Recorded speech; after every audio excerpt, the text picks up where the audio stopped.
mình sẽ đầu tiên đâu ta pin cái hi pu h lerin moya pu vate a fa te zinga upaka du la du mi pasal ka dia hin chu jeri la ro filan dia chu nei zangina te ko rin ka to kan in mulau me yang a te a pon lama lo din vok lain mi hati zat mai kan lung mai na te kan kha na te nem tura in lo kali ama sain lom thu ka soi tua tin ni zan lama te le voin lama te ruwa asul na sa em ma chu ti chung chuan ni zan lama te po teiwa kan tha em ma zai te an wa ma chu mai ba ka ruwa sur nuaya mut cha ko em ruwa sur to ve lek in awma chu ti chunga ka tiang zat tei min tei var pui turan in local ka alo mom ka tia wai me hi vul zel sela ti chuanin in chunga hianin lom tu sei tur tam tak kan nei mi ti da lo dan do te pon ni te lom tu an soi ka dua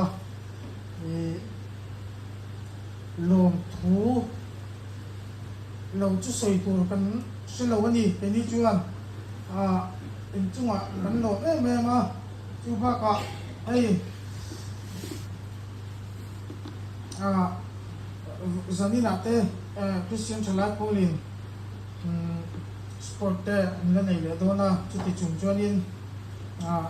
ko ring kal kan tha alo mom katia ti chuanin lâu sẽ thiếu bala mi ma yang kan ding vak ngai lo chu ba ka hei tinga ka suang kapi hi kan tiang le kapi an en ko nu chung chang a yanin kanu le ka pa hi kanu le pa ma ni se ka fak e ma hei ba ka nu le pa ma ngai na lam tir thai da ni chu awmin ka selawa an en ton ka hi ka tia ka chuang mani ti ka soi du boka chuan na to ber ta chuanin kan ti on tak kan ti lo le te lo mani chuan min ngai dam bula kan ti on tak kan ti om lo tak kan lo ti te mani chuan min ngai dam bok ula chuanin YMA hi mi te ber le mi chan hei te